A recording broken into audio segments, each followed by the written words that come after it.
thing that I find most of the time with students, and especially guitar, because guitar, um, you don't have to breathe to play the instrument. I mean, you do have to breathe, but you don't have to breathe into the instrument to make a sound. And horn players, especially, their phrasing oftentimes, even though there are plenty of horn players that can play a lot of notes and long phrases, in general, their phrasing is really natural because they have to take that breath, you know. And guitar and piano and some other instruments that aren't wind instruments, it can be very easy, and it can be very unconscious thing to where um, people will play and play and play and play, and it's like they keep playing and they keep playing and there's no breaks, and it's like as if somebody was talking and they never took a break and they just kept talking, and you're standing there listening to them and they keep saying things and you're like, would you shut up and just pause for a second? You know, so that's the thing. Even when we speak, pause, we take pauses, and we use even dynamics in our voice, in our voices and in our words to make a point and to drive a point home. And music, I always feel, is very much the same. You've heard the analogy that music is a language, and I really feel that that's probably the best analogy. Mostly because once you acquire the tools, so let's say like the scales and the arpeggios and the chords and all of those tools, all these things that are just kind of singular ideas that you practice and you learn and you figure out where they are in all these different keys.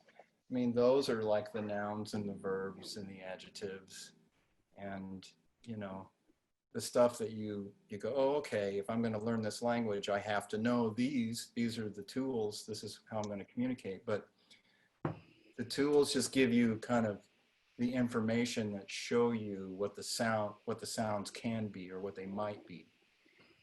But music is, it's just like language, it's that slippery thing that once you start to use the tools, then you get into the whole thing of the nuance and how you play just even one or two notes, and the expression of how your ideas are getting across. So with all of that said, that's why I wanted to talk about phrasing tonight, just because if you've been working with scales or working with modes and arpeggios and everything, that's fantastic. I'm going to just kind of show you some things that you can think about when you're putting some of these little things together. The first thing I'm going to show you, because I'm going to do a share screen, is, let's see here. It's this phrasing study that I've come up with. Oops. Share screen. Okay. All right.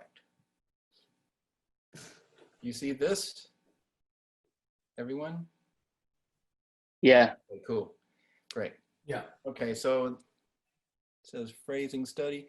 And the thing about this, it's just a 2-5-1, right?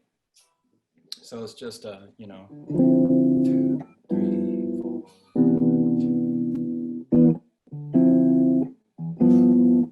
4. So as you can even see visually, it's the same notes. I don't know, you know, how great everybody's reading is, but each line is exactly the same notes, but each phrase starts on a different part of the beat, and they're basically progressing. They're moving an eighth note forward every time. So the first phrase starts on the and of 4. It sounds like this. I'll count it off. 1, 2, 3, 4. And it ends on beat 4. So it's a very simple kind of 2-5-1 phrase. And I intentionally did it where it's a, where I have the, you know, whichever count, if it starts on the end of a count, it ends on a downbeat. So So we have kind of this juxtaposition at the beginning of the phrase and the end of the phrase.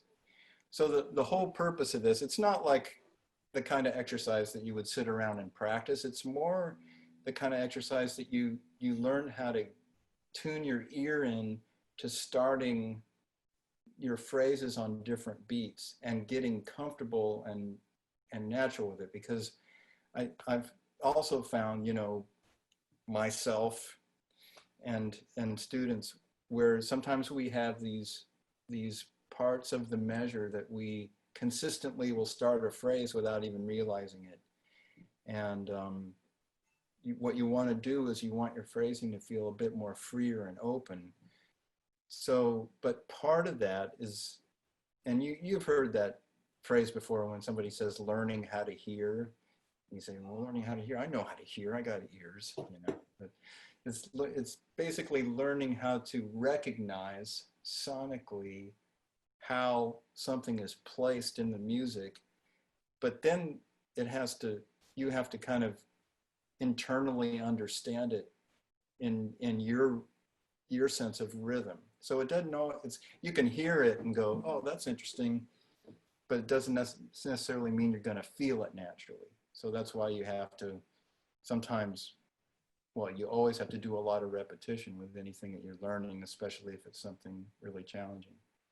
So I'm going to play a rhythm track because that's really the only way you're going to be able to hear how this phrase moves.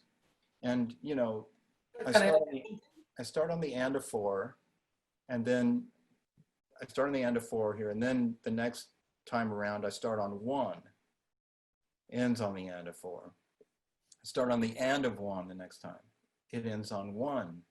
So all the way down until we get down here where the phrase literally starts on 4 and you might be thinking, how can that work still over those same chord changes? So I didn't write the same chords all the way down because that's just assumed that it's D minor, G7 all the way down to C major. But the thing is that that's another thing about phrasing where you can do resolutions and lines can go over the bar line. So when it gets down towards the bottom, that's kind of a delayed resolution because the phrase starts later, and it almost sounds like I'm still kind of playing over the G chord while we're on the C chord, but because I resolve it, it musically makes sense. And then you can also have an anticipated resolution, which is the very first example is a good example of that because I start on the and of 4 and then I hit E natural on count 4 before the C major chord is even hit. But those kinds of things is what can make your phrasing and improvising your soloing sound more fluid, sound a little more open and free. Because you don't want to do all your phrases where you're just starting on 1 and then resolving everything exactly when the chord changes. That ends up sounding too boxy and predictable. It's not like you have to avoid that. You just want a good balance and mix of different kinds of phrasing. Some things that might seem obvious are good as long as they're not done all of the time. All right, so I'm going to try this thing. When you're listening to it, it's going to sound, wow, this is some really boring, but focus in on where the phrase changes, you know, because we just cycle around, and each time I'll start the phrase on the next beat over, the next 8th note later.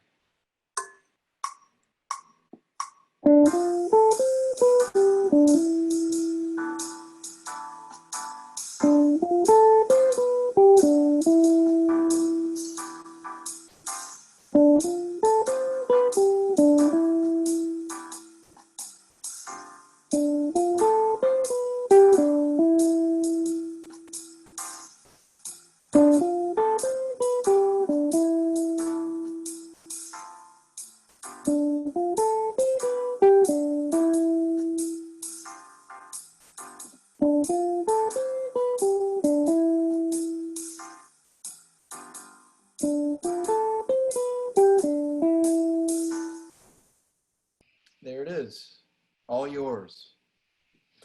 Okay, and then I have a few other things like that. So let's just say we had the G blues, all right? Kind of shuffly.